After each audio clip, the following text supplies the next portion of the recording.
Assalamualaikum warahmatullahi wabarakatuh. Kami dari kelompok 2 akan menyampaikan mengenai pemanfaatan media audio dan radio dalam pembelajaran. Media audio adalah media untuk menyampaikan pesan yang akan disampaikan dalam bentuk lambang-lambang auditif baik verbal maupun nonverbal. Media audio dalam pembelajaran adalah sarana yang digunakan untuk menyampaikan pesan atau rangkaian materi pembelajaran melalui suara-suara ataupun bunyi yang direkam menggunakan alat perekam suara. Media audio adalah media yang isi pesannya hanya diterima melalui indera pendengaran. Radio merupakan salah satu media audio dalam pendidikan yang berguna bagi semua bentuk yang berhubungan dengan pendidikan. Radio merupakan alat komunikasi satu arah. Radio juga dapat memperkaya pengalaman pendidikan dan juga ide-ide yang kreatif. Assalamualaikum warahmatullahi wabarakatuh. Perkenalkan, nama saya Hasna Afifah. Di sini saya akan menjelaskan mengenai karakteristik dari media audio. Nah, karakteristik secara umumnya yaitu yang pertama, disalurkan melalui media audio. Yang kedua, dapat dituangkan dalam lambang-lambang audiotif baik verbal ataupun nonverbal. Yang ketiga, mampu mengatasi keterbatasan ruang dan waktu. Yang keempat, pesan dapat diputar kembali. Dan yang terakhir, dapat mengembangkan imajinasi dari para pendengarnya. Sementara sifat audionya yang secara spesifik yaitu yang pertama hanya mengandalkan suara, yang kedua bersifat personal, dan yang terakhir bersifat satu arah. Sekian penjelasan dari saya. Terima kasih. Wassalamualaikum warahmatullahi wabarakatuh. Assalamualaikum warahmatullahi wabarakatuh. Saya Yasmina Merahak. Saya akan menjelaskan tentang karakteristik radio. Karakteristik radio atau media radio memiliki karakteristik sebagai berikut. Yang pertama yaitu auditori. Radio adalah suara untuk didengar. Karenanya isi siaran bersifat sepintas lalu dan tidak dapat diulang. Selanjutnya yang kedua yaitu transmisi.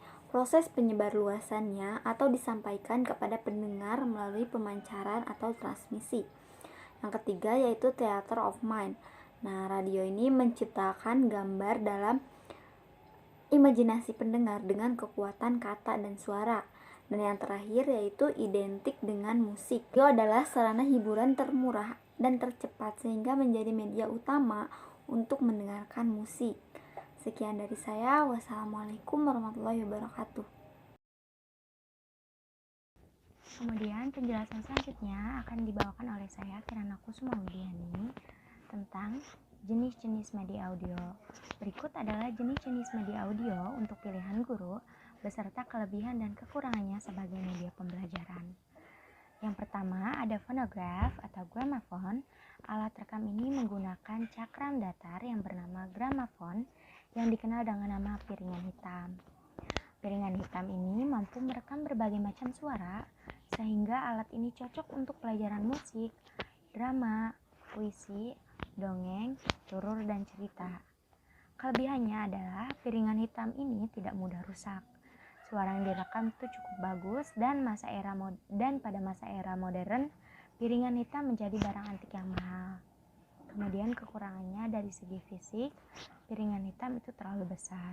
Cukup berat kira-kira 90-200 gram sehingga tidak praktis untuk dibawa kemana-mana. Yang kedua ada alat perekam pita magnetik. Alat perekam pita magnetik atau cassette tape recorder adalah media yang menyajikan pesan melalui proses perekaman kaset audio.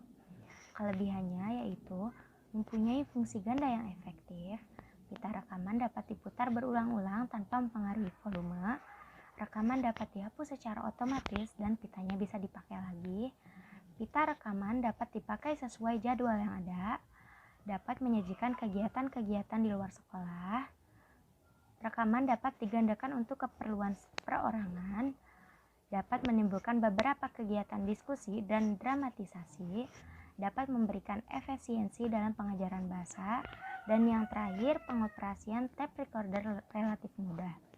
Kekurangannya yaitu daya jangkauannya terbatas, biaya pengadaan alatnya relatif lebih mahal daripada radio, dan pita kaset suara memiliki kekuatan terbatas. Yang ketiga ada compact disc atau CD. Compact disc atau cakram padat adalah sebuah piringan optikal untuk penyimpanan data secara digital. Teknologi cakram padat kemudian diadopsi sebagai alat penyimpanan data yang terkenal sebagai CD-ROM. Kelebihannya adalah bentuknya yang sangat simpel dan ringkas, kualitas suaranya yang jernih, kemampuan merekam yang hebat sehingga dapat merekam hingga lebih dari 700 MB, kemudian perawatannya mudah, tahan dalam penggunaan berulang-ulang, dapat memperbaiki mutu suara karena musik direkam secara digital, dapat memindahkan data dari CD ke media lain seperti komputer kemudian ke iPod. Kekurangannya adalah permukaan CD lebih mudah tergores jika tidak hati-hati. Jika tergores, optikal unitnya tidak bisa membaca CD sehingga kerjanya tidak optimal. Yang keempat ada radio. Media audio radio merupakan alat komunikasi elektromagnetik untuk mengirim dan menerima pesan suara dengan menggunakan sistem gelombang suara melalui udara. Di dalam dunia pendidikan, radio masih terpakai sebagai media pembelajaran, khususnya untuk program pembelajaran jarak jauh. Radio memiliki daya jangkauan sangat luas, sehingga peserta didik dapat mendengar berita yang aktual, mengetahui beberapa kejadian terbaru, dan masalah kehidupan. Kelebihannya, jangkauannya sangat jauh, harganya relatif terjangkau dan mudah untuk mendapatkannya, memiliki variasi program cukup banyak, baik untuk mengembangkan imajinasi peserta didik. Peserta didik lebih memusatkan perhatian terhadap kata, kalimat, atau musik, sehingga sangat cocok digunakan untuk pengajaran bahasa. Kekurangannya, sifat komunikasinya hanya satu arah. Jika siarannya monoton akan lebih cepat membosankan peserta didik untuk mendengarkannya. Program siarannya selintas sehingga tidak bisa mengulang dan harus sesuai dengan kemampuan belajar peserta didik secara individu. Yang kelima ada laboratorium bahasa. Laboratorium bahasa adalah suatu ruangan yang di dalamnya terdapat alat untuk melatih peserta didik dalam mendengar dan berbicara bahasa asing. Laboratorium bahasa ini menyajikan materi pembelajaran yang telah siap sebelumnya dengan menggunakan alat perekam.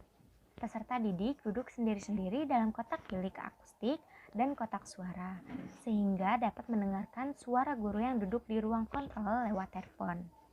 Kelebihannya, media ini lebih canggih dan ruangannya nyaman. Kekurangannya, peralatan terbatas, perawatan dan pengadaan media relatif lebih mahal, dan menggunakan laboratorium bahasa tidak hanya satu kelas saja, tetapi semua peserta didik dalam satu sekolah. Jadi harus memerlukan perawatan ekstra.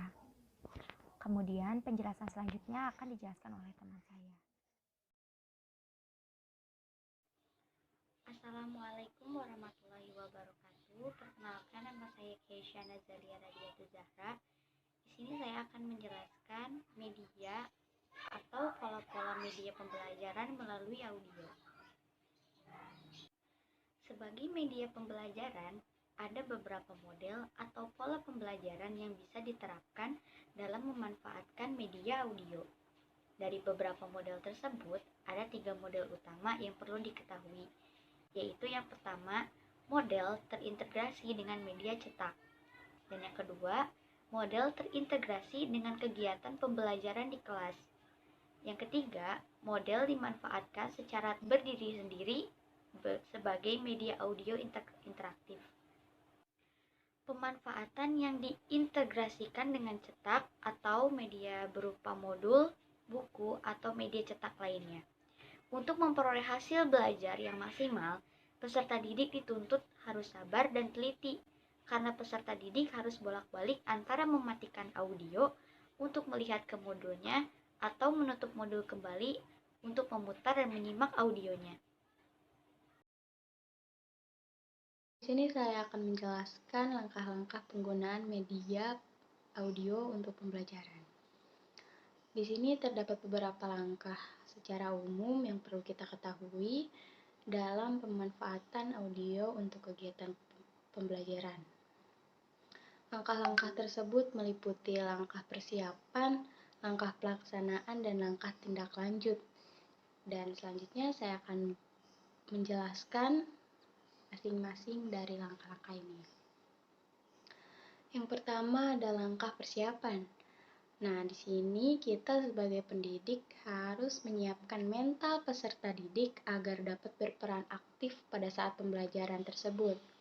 Yang kedua, pastikan bahwa peralatan yang akan digunakan untuk menampilkan materi atau menampilkan pembelajaran itu dapat berfungsi dengan baik.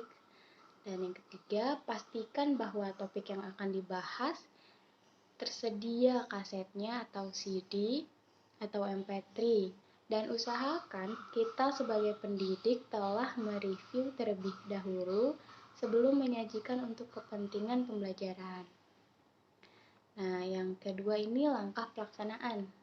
Pada langkah ini, usahakan posisi menyimpan file sudah berada di tempat pemutarnya, dan kita tinggal menekan tombol play atau on. Nah, yang kedua, usahakan peserta didik sudah berada di tempat kegiatan pembelajaran berlangsung, setidaknya 15 menit sebelum kegiatan pembelajaran ini dimulai. Nah, yang ketiga, kita jelaskan kepada peserta didik tentang jenis mata pelajaran, topik apa yang akan dibahas, dan tujuan pembelajaran ini apa yang ingin dicapai. Nah, yang terakhir ada langkah tindak lanjut. Dalam langkah ini, kita harus minta peserta didik untuk menceritakan ringkasan materi pembelajaran tersebut. Kemudian mintalah peserta didik untuk menanyakan berbagai hal yang berhubungan dengan materi pembelajaran ini yang mereka anggap sulit. Nah, yang ketiga, sebelum pendidik menjawab pertanyaan-pertanyaan yang diajukan oleh peserta didik, terlebih dahulu kita berikan kesempatan kepada sesama peserta didik untuk mendiskusikan jawabannya.